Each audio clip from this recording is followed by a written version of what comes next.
Let's learn everything about live search in Grok 4 through the XAI API. You can use the API chat completion endpoint to query live data and also generate responses. So instead of using web search and LLM2 calls, you can get chat responses with live data directly from the API.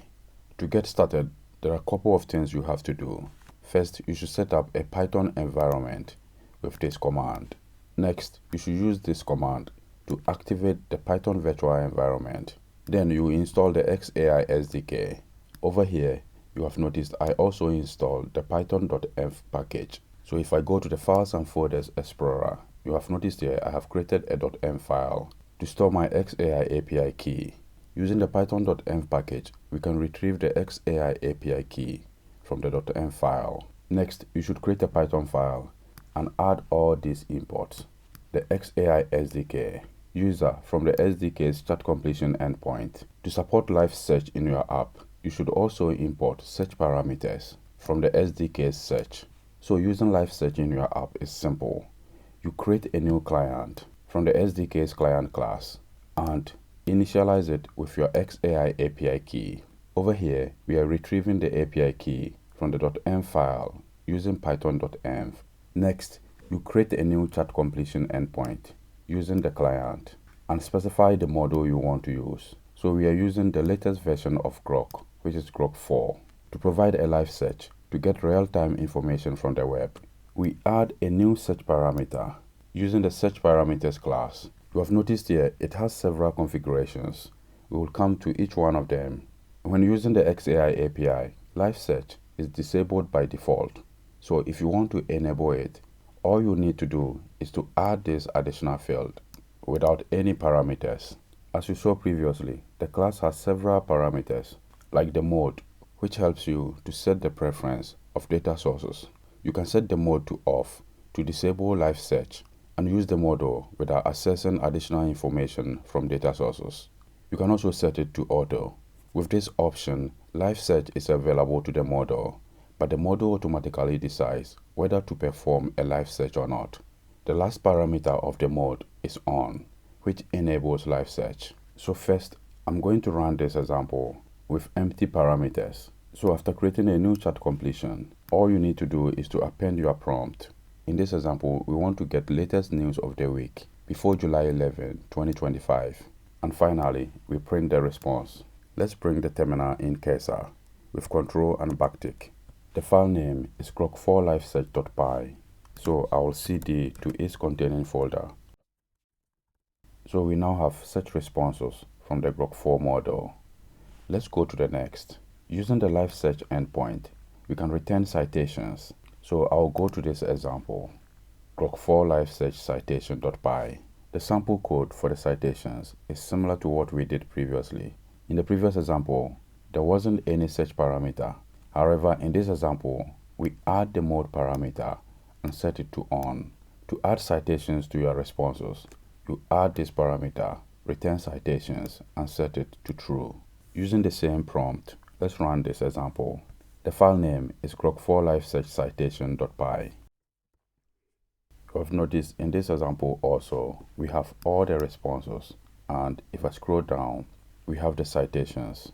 If you don't specify the number of citations, you get 20 sources by default. Let's open one of the citations and check what is there.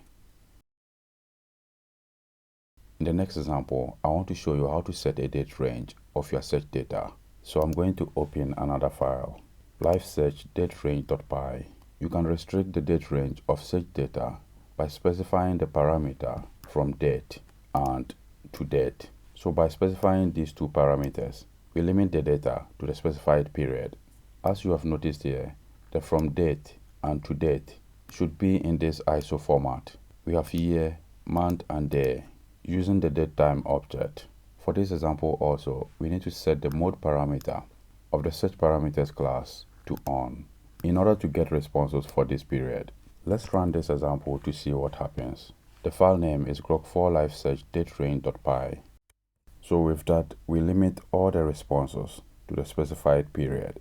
That is July 1st to 11th, 2025. In this example, you have noticed we have several data sources.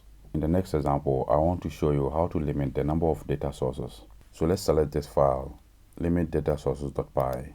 As I told you previously, if you don't specify the number of data sources, you get 20 by default.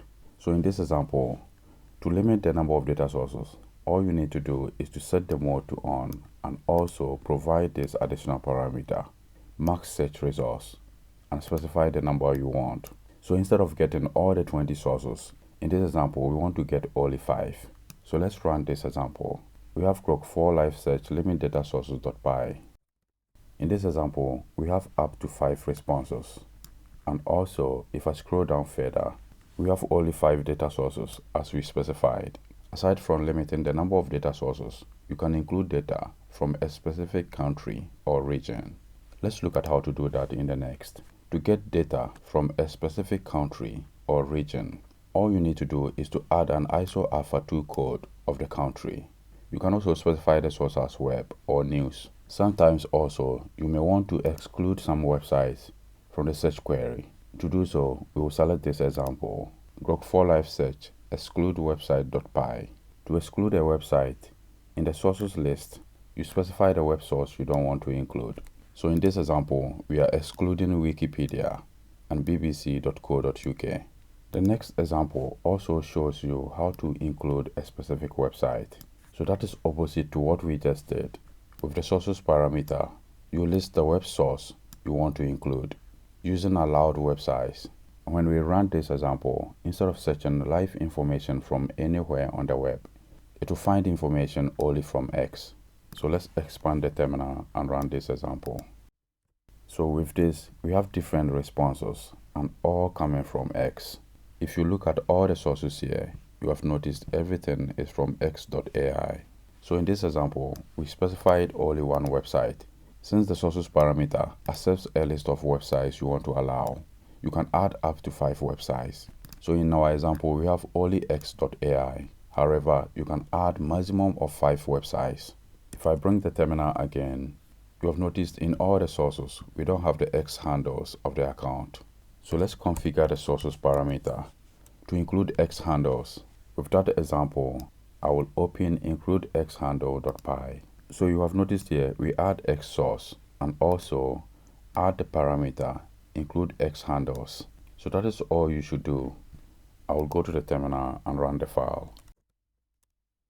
So for this example, if I scroll to the sources, you have noticed here, we now have all the X handles.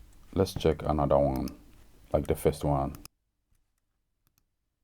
If you like, you can also exclude posts from a given X handles. So that should be opposite to what we just did. So here you have noticed we are using exclude X handles. The maximum number of handles you can exclude is 10. Our last example shows you how to filter X posts by the number of favorites and views they have. So let's select this one, post favorite view count.py.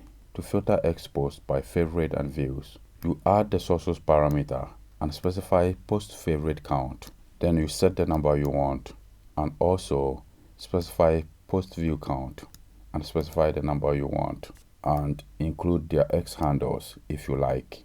So by configuring the sources parameter this way, only posts with at least the specified number of favorites and views will be considered. So let's run this example also. We want to find the most popular Grok 4 posts. So let's run the file in the terminal. So based on the number of favorites and views we specified, we get all these X handles. Let's verify one of them. This particular post has more than 200k views and 1.7k likes. Let's go back and check another one. This is from the XAI team. It has more than 58 million views with 48k likes. So this is everything about live search using Grok 4 and the XAI API. I showed you how to enable live search for your apps, how to return citations, setting date range of the search data, and how to limit the maximum amount of data sources. Not only that, I showed you how to include data from a specific country or region, how to include and exclude web sources, and also how to get favorite posts and views from an X account.